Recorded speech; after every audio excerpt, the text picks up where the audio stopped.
नमस्कार विद्यार्थी मित्रों, myself Satish Gohil from Sajanand English medium school Natej Una. तो विद्यार्थी मित्रों, आज हम अपने स्टैंडर्ड का चैप्टर नंबर 4 उठो धरा के अमर सपूतों एक पोयम है वो पढ़ने जा रहे हैं, जिसके लेखक है द्वारिका प्रसाद माहेश्वरी, जिनका जन्म 1 दिसंबर 1916 को रोहता आगरा उत्तर प्रदेश में हुआ था और 19 अगस्त 1998 में उसकी मृत्यु हो गई थी। प्रस्तुत काव्य में प्रकृति के तत्वों से प्रेरणा लेकर आपके ज्ञान का उपयोग करके देश के सपूतों को नवनिर्माण करने का संदेश दिया गया है। एक्चुअली ये कविता है जब भारत आज़ाद हुआ था 15 अगस्त 1947 को, उसी समय लिखी गई थी कि हमारा देश है वो सदियों तक गुलाम था। 2 सदी तक किसका गुलाम था? अंग्रेजों का गुलाम था। इस समय के दरमियान देश की बहुत बर्बादी हुई। ये 2 सदियों में हमारे देश की बहुत बर्बादी हो गई। 15 अगस्त 1947 को हमें ब्रिटिश की सत्ता से गुलामी से मुक्ति मिली।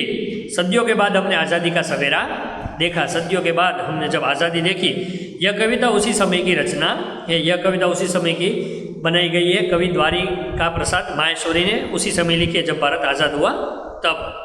इसमें कवि ने देश के सपूतों से देश का नवनिर्माण करने के लिए कहा है। देश के सपूतों को, सपूत मतलब जो अपने माता पिता के अच्छे पुत्र हो उसे सपूत कहते हैं, और जो खराब होते हैं उसे क्या कहते हैं? कपूत। तो देश के सपूतों को कवि द्वारिका प्रसाद माहेश्वरी ने नए देश के नए निर्माण की नवरचना का क्या करने के लिए कहा है? आह्वान करने के लिए कहा है। आओ कविता पढ़े।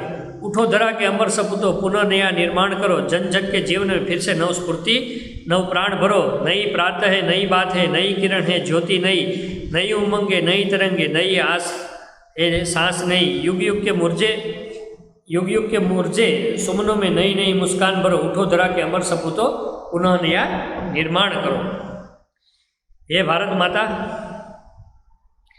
हे भारत माता के अमर पुत्रों। धरा मतलब ये पृथ्वी, हमारी जो मातृभूमि है वो। हे भारत माता के अमर पुत्रों, गुलामी की रात अब बीत गई है और आज़ादी का सवेरा आ गया है। अब तुम अज्ञान आलस्य की नींद को त्याग करो और जागो और देश के नव निर्माण के लिए में लग जाओ।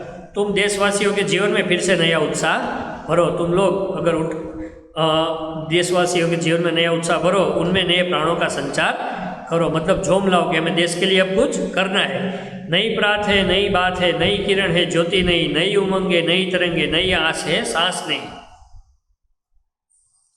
युग युग के मुरझे सुमनों में नई नई मुस्कान भरो।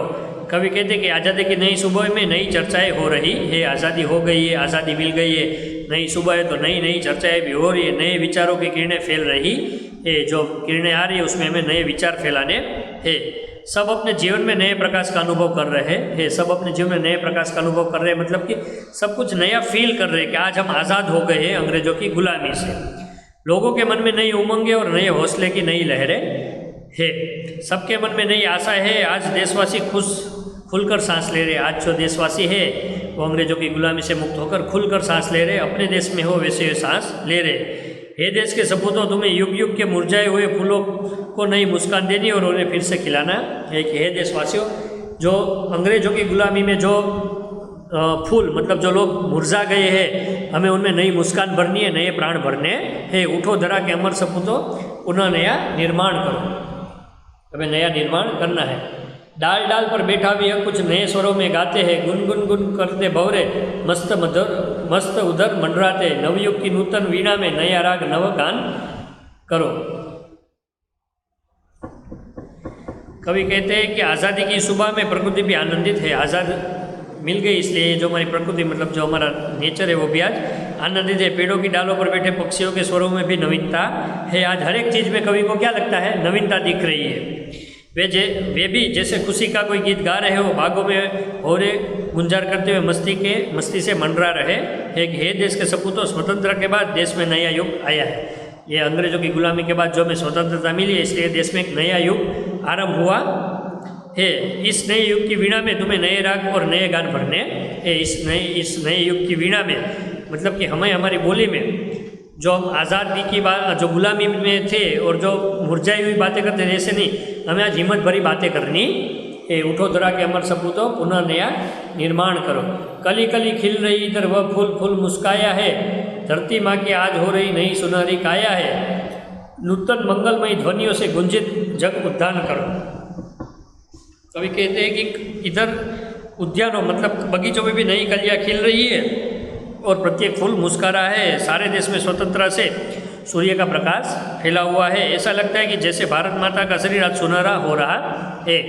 जब हमें आज़ादी मिली तब कवि को लगता है कि आज देश में एक नया ही वातावरण आ गया है। सब कुछ कवि को अब नया नया सा ही लग रहा है, क्योंकि हम आज़ादी, हम जो गुलामी की जंजीरों में बंधे हुए थे उससे हम क्या हुए, आज़ाद हुए है। हे देश के सपूतों, तुम्हें अपनी मंगलमय वाणी से इस संसार रूपी बगीचे को गुंजित करना है। उठो धरा के अमर सपूतों, पुनः नया निर्माण करो। सरस्वती का पावन मंदिर, शुभ संपत्ति तुम्हारी है। तुम में से हर बालक इसका रक्षक और पुजारी है। सत सत दीपक जला ज्ञान के नवयुग का आह्वान करो। उठो धरा के अमर सपूतों, पुनः नया निर्माण करो। कवि देश के बालकों को कहते हैं कि हमारा देश सरस्वती का पवित्र मंदिर है। ये देश है हमारा, सरस्वती माता का पवित्र मंदिर है। यही कल्याणकारी सारी विद्याएं ही तुम्हारी संपत्ति है और ये हमारी ही संपत्ति है। तुम में से प्रत्येक बालक इस विद्या मंदिर का रक्षक और पुजारी है। मतलब इस रक्षक पावन मंदिर मतलब ये हमारा देश, इस देश के हम रक्षक और पुजारी भी है। हमें इसकी पूजा करनी और रक्षा भी करनी है। और तुम्हें यहाँ ज्ञान के सैकड़ों दीपक जलाने और नए युग का आह्वान करना है। तुम में से आज सबको ज्ञान के नए दीपक जलाने, मतलब जो भी लोग नए बच्चे आए, नए लोग हैं, सबके अंदर आज़ादी जो मिल गई, इसलिए जो हमारे अंदर जो नई चेतना, नए प्राण आए हैं और हमें देश के लिए कुछ करने की यहाँ पर कहा गई है। तुम्हें सभी प्रकार का ज्ञान पाकर देश को उज्जवल करना है। उठो धरा के अमर सपूतों, पुनः नया निर्माण करो। तो कवि उस टाइम भी कह के गए थे, आज भी कवि का कहने का मतलब है कि हमें हमारे लिए देश के लिए कुछ करने की ठान लेनी चाहिए। अगर हम देश के लिए कुछ करेंगे तो देश हमारा आगे आएगा। तो विद्यार्थी मित्रों, स्टे होम, सेफ हो।